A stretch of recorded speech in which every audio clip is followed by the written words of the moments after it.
If you ask a disagreeable person what he wants, say, or she wants, they'll tell you right away. They know. It's like, this is what I want and this is how I'm going to get it. But agreeable people, especially if they're really agreeable, are so agreeable that they often don't even know what they want, because they're so accustomed to living for other people and to finding out what other people want and to trying to make them comfortable and so forth, that it's harder for them to find a sense of their own desires as they move through life. And that's not, look, there's situations where that's advantageous, but it's certainly not advantageous if you're going to try to forge yourself a career. That just doesn't work at all. And so even though on average men and women aren't that much different in terms of their levels of agreeableness by the group, if you go out and you look at the extremes, they're very different. So all of the most agreeable people are women, and all of the most disagreeable people are men. And the thing is, the extremes are often what matter rather than what's in the middle. And so one of the ways that's reflected in society, by the way, is there's way more men in prison. And the best personality predictor of being imprisoned is to be low in agreeableness. It makes you callous. Now you might think, well, what's the opposite of compassion and politeness? And the answer to that is, I think it's best sort of conceptualized as a trading game. So let's say that we're going to play repeated trading games. And if you're very agreeable, then you're going to bargain harder on my behalf than you're going to bargain on your own behalf.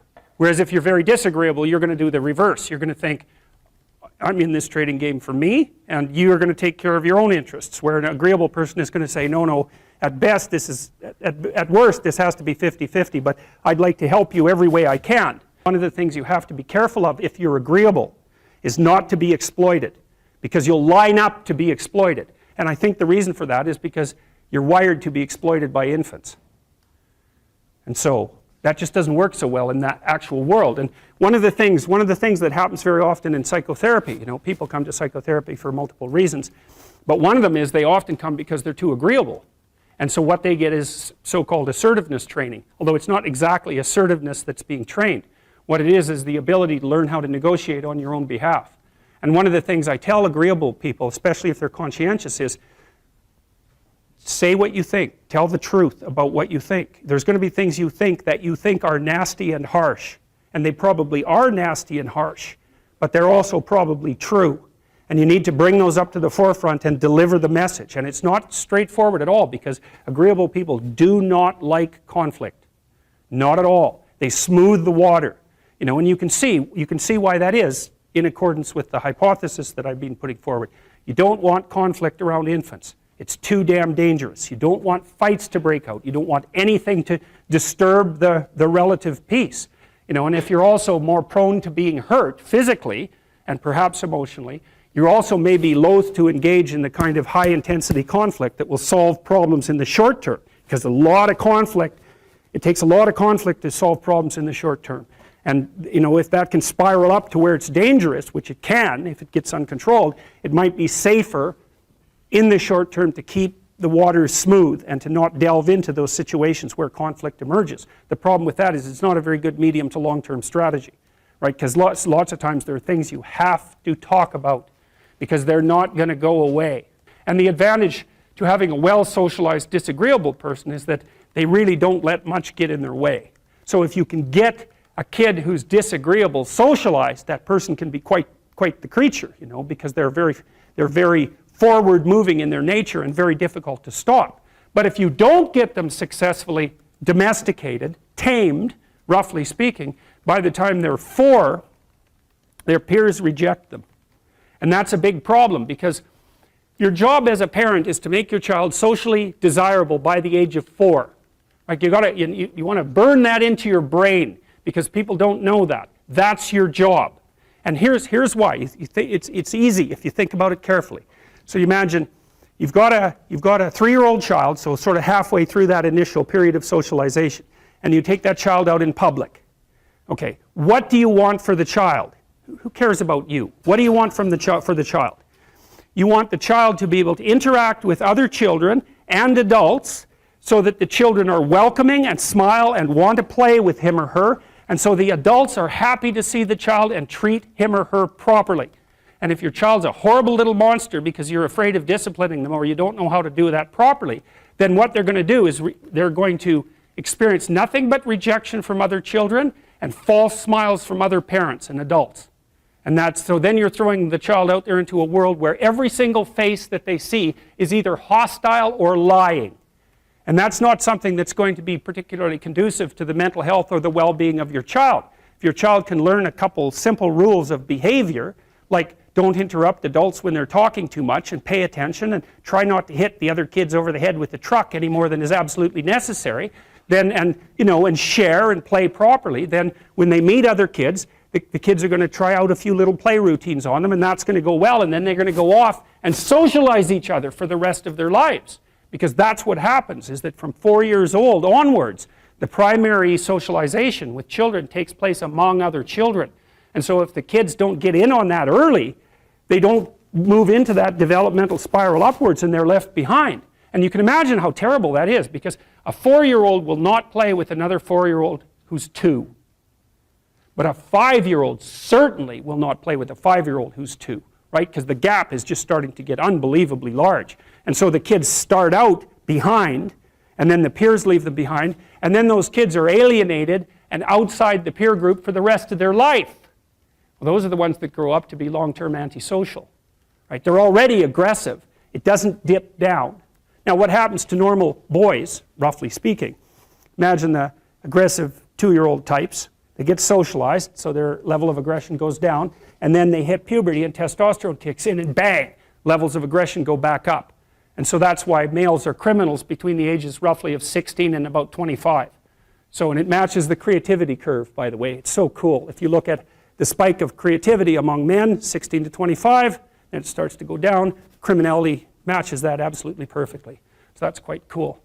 So, and so the testosterone levels raise the average level of aggression among men. It's more dominance than aggression, actually, and testosterone is by no means all bad.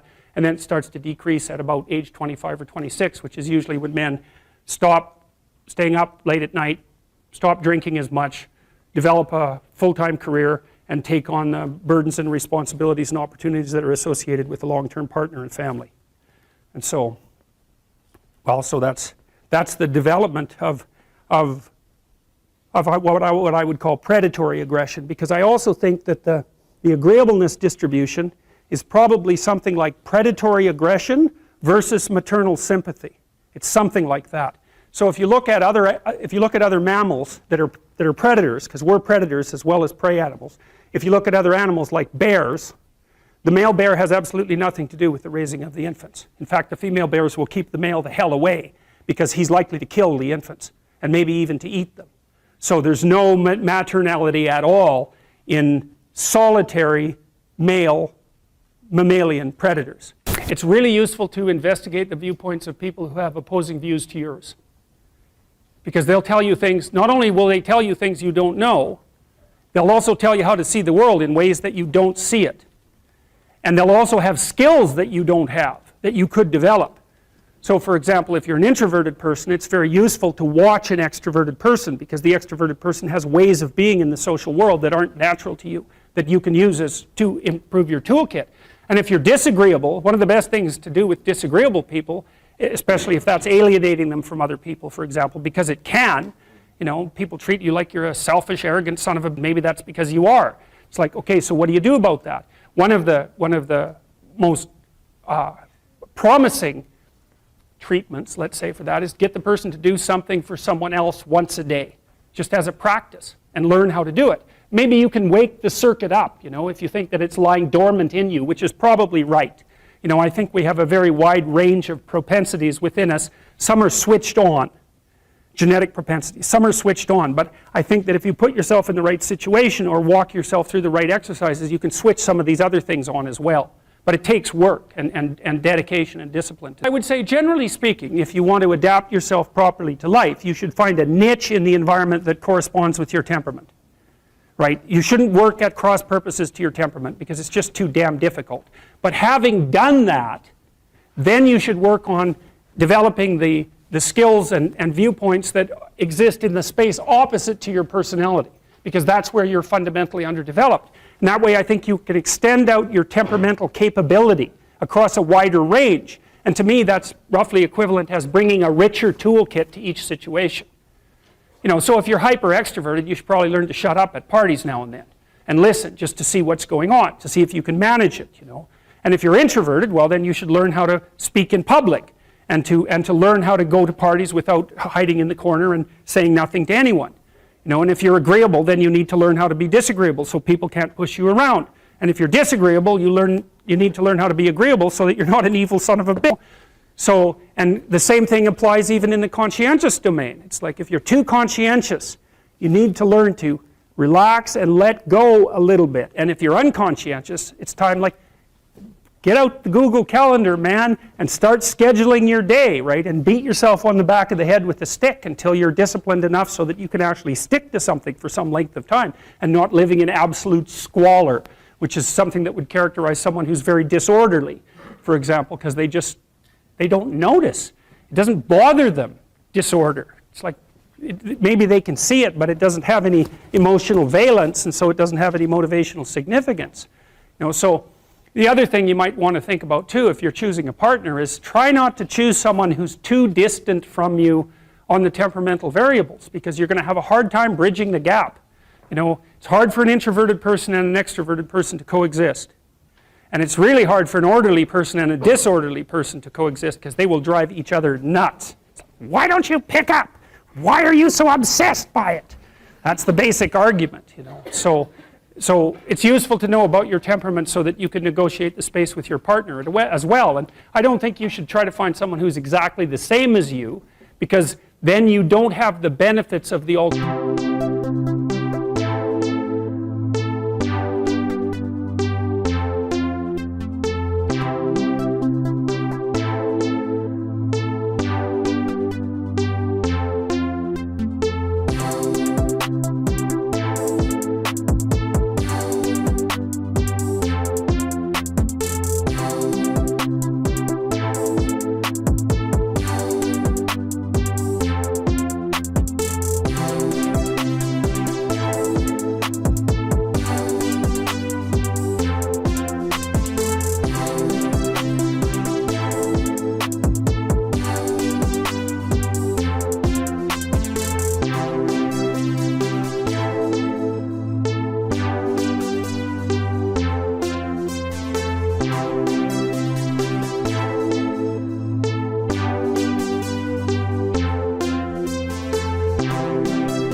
Alternative viewpoint, but you got to watch it because you may hit irreconcilable differences of various sorts. And I've seen that most particularly among couples who are high and low in openness. That's a rough one.